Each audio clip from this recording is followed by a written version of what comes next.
Hey everybody, Barry here again. I went ahead last night and finished up the brake lines, so I'm going to go and bleed it now. I'm going to clean out the back, just make sure it's all ready for, get all the dumb stuff out of the way. Bleeding the brake, cleaning it out, and bleed the clutch. I'll get one of the guys to jump up in it for me so they can pump up the clutch and the brake and bleed that off. And I'll put the gas tank in the back. I got to wire up a few things. A lot of really small stuff now, assuming nothing goes wrong with the brake and clutch. Now it's a lot of just tidy up work. So I'm gonna continue on and one step at a time get this thing ready. Also, I'm gonna buy the credits, get the PCM unlocked, and see if I can get this thing running. And well, obviously it's gonna run, but get it running and see if I can make some fireballs. Because right now I have the two-step hooked up, the hood exit is on it. PCM will be in, and I'll wire up the wideband and get the OBD2 connector done so that I can get this thing tuned. Let's see if we can get some fireballs. Brad wants me to make a little bit of a promotion or promo video for Thunder Valley Speedway for an upcoming race. It's gonna be the first race of the season on the 26th.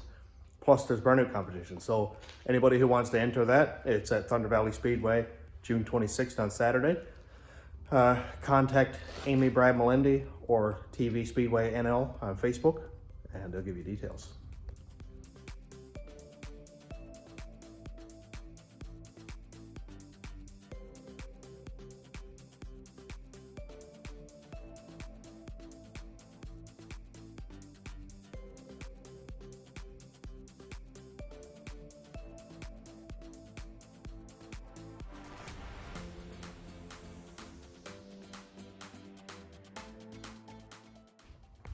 Well, I got to blade as well as I can on my own.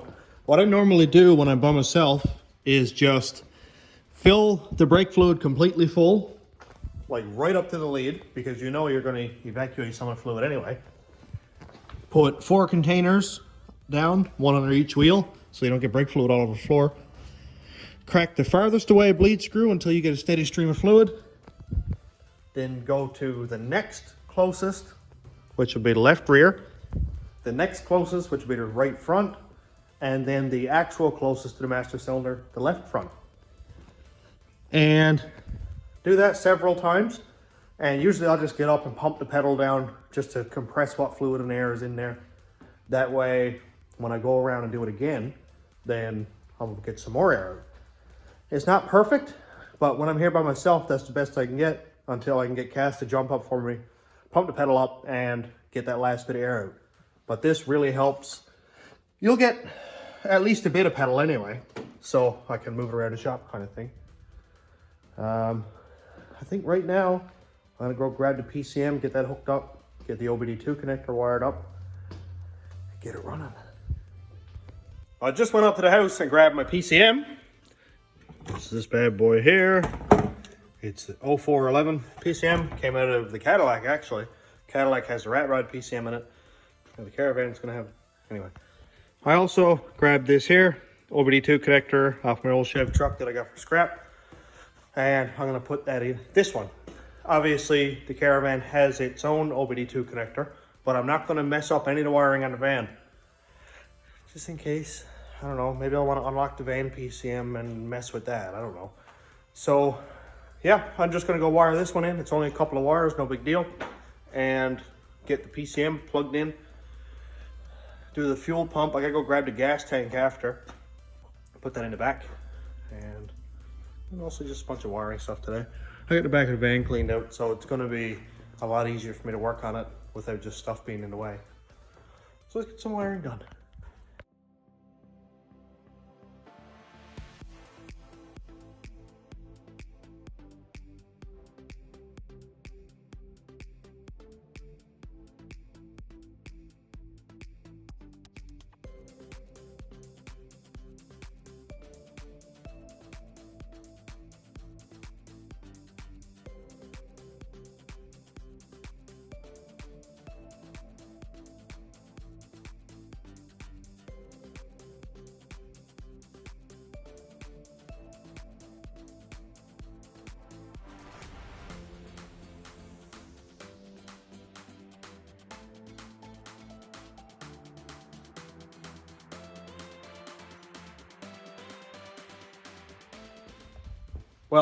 I jumped ahead quite a bit, probably 4 hours worth of work, but I had a lot of work to do, a lot of wiring, mostly monotonous stringing wires and crimping and all that stuff, so I kind of skipped it. Plus it was a long evening. But anyway, I got this thing fired up last night. Everything is hooked up. It's logging wideband now. Logging it on here on my error chart, and you can see that it's quite lean everywhere. Also, I got the two-step tested, and it works, and it is awesome and violent. So I'm going to put a tune in it now where I pulled out 10 degrees and see if we can get some fireballs going. So let's get this thing going. I haven't had it running on this particular tune yet, where I put in a little bit of fuel and took out some timing and stuff, so it might be weird starting up. Plus it's got a failed mass air, so don't worry about it being, you know, a little bit hesitant at the start, but let's test it. I was gonna go at some other stuff last night, but I want to really get this thing running, because the second that I can drive it, I'm gonna bring it up the road, do 2 or 3 pulls, see if I can get some data, because I don't want to have to be tuning this thing on the way to the racetrack, because that would be inefficient. But anyway, I'm gonna go fire it up, and fingers crossed it might shoot fireballs.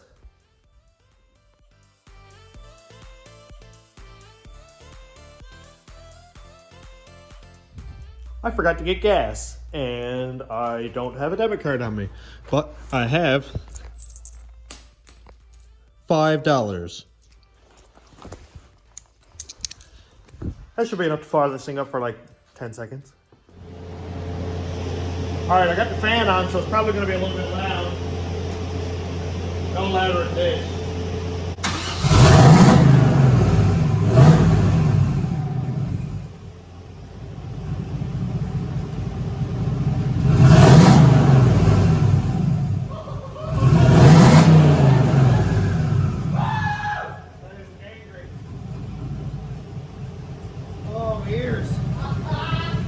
You want to hear two step? Yeah.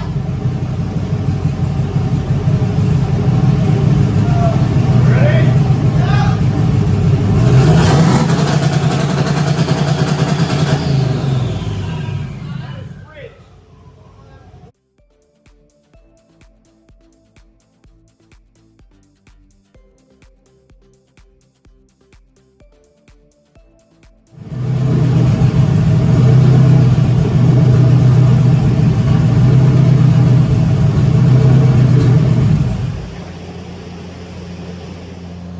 See if we can get a little bit of flame.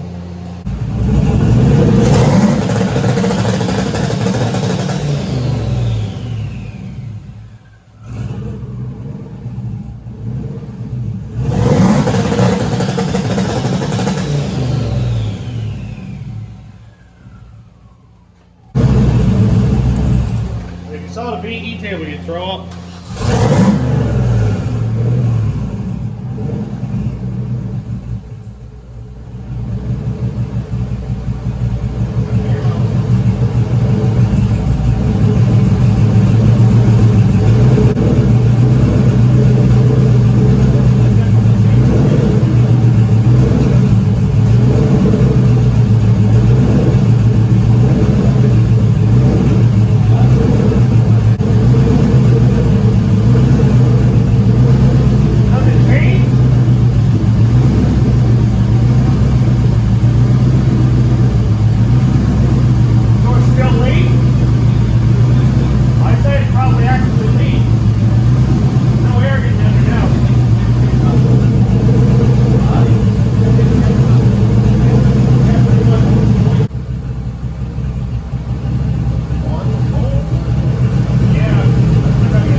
That's awesome.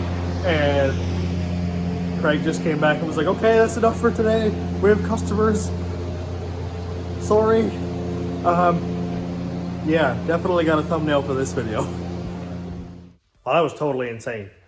Also, while I had the battery hooked up, I thought I might as well test everything out because I have the stock fuse block in here now, and I hooked that up to the battery. And so I went inside. I turned on the key. Look at this. Look. I have signal lights. I've got headlights.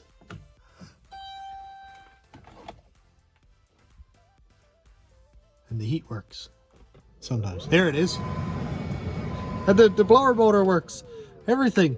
The radio works.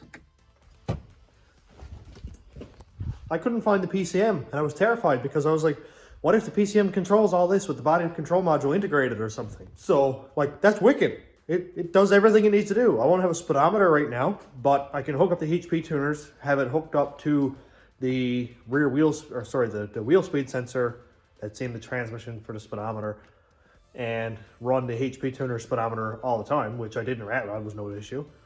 Also, I have a GPS speedometer that I could put up on the dash, and that'll work fine. Not a major concern. It's dinging at me. Not a major concern right now, but I have lights. I have signal lights. The power windows work. I assume the power seats are going to work. That's so much less work now. I thought I was going to have to go and hardwire everything because the body control module wouldn't allow this stuff to work, but that is sick. I'm so happy. Oh, also, I forgot. Look at this thing. This bad boy is going to go right there. Somewhere here, wherever. That's going right there.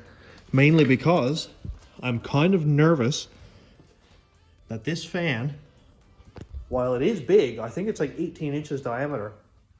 It was made for a V6 with no turbo, with 300 horsepower or 290 or whatever these vans have stock, and not running like 6,000, 7,000 RPM like I'm going to in boost. Kind of nervous that I won't be able to keep up. So I thought if I can put this fan directly on the front of the intercooler, which will help keep the IATs down, it should push air through the intercooler and maybe even help this original fan a little bit. I'll either turn it on with the coolant temperature sensor in the LS PCM, which I'm going to run the electric fans here off of anyway, so that when it gets up to temperature, the fans will turn on, and when I'm on the highway, it's going to have lots of air coming through it anyway. When the engine heats up, it'll turn on both fans, and I think it'll work really, really well. If anybody's got any suggestions, let me know, because it'd be kind of cool. This PCM does have 2 fan outputs on it, so I could turn it on at a lower temperature or even a higher temperature. But yeah, it's coming along really well. Also, I want to thank my buddy Kirk Tarrant. He was a major help yesterday in getting this thing straightened out. Brought something to my attention, minimum injector pulse width, which I haven't actually dealt with before because I haven't needed to. When I was getting this thing running, it was going pig rich, like pegging the wideband at 10:1. Could not get it to come off 10:1, or it would go dead lean. And he said, turn the pulse width down like a lot, and I did it, and it seems to be straightening out a lot. Obviously, I can't drive it yet. Has no wheels, no fuel tank. I'm running it out of like a gallon can on the floor. So as soon as I can get this thing moving, I'll get out, let the air chart and histogram do its thing, and it'll be running prime in no time. And hopefully, potentially by like tomorrow evening, I could have this thing moving, which is really scary, but also really exciting. So with all that random nonsense out of the way, I'm going to go ahead and finish up wiring everything and take it easy tonight and get some more stuff done tomorrow. I also had to do power steering lines, which I forgot. So let's go ahead and get this wiring finished up, and that'll be it for today.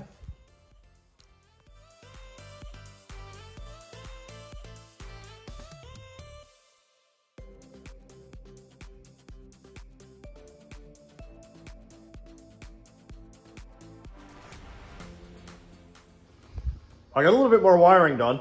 but I kind of forgot to tie this video off at the end.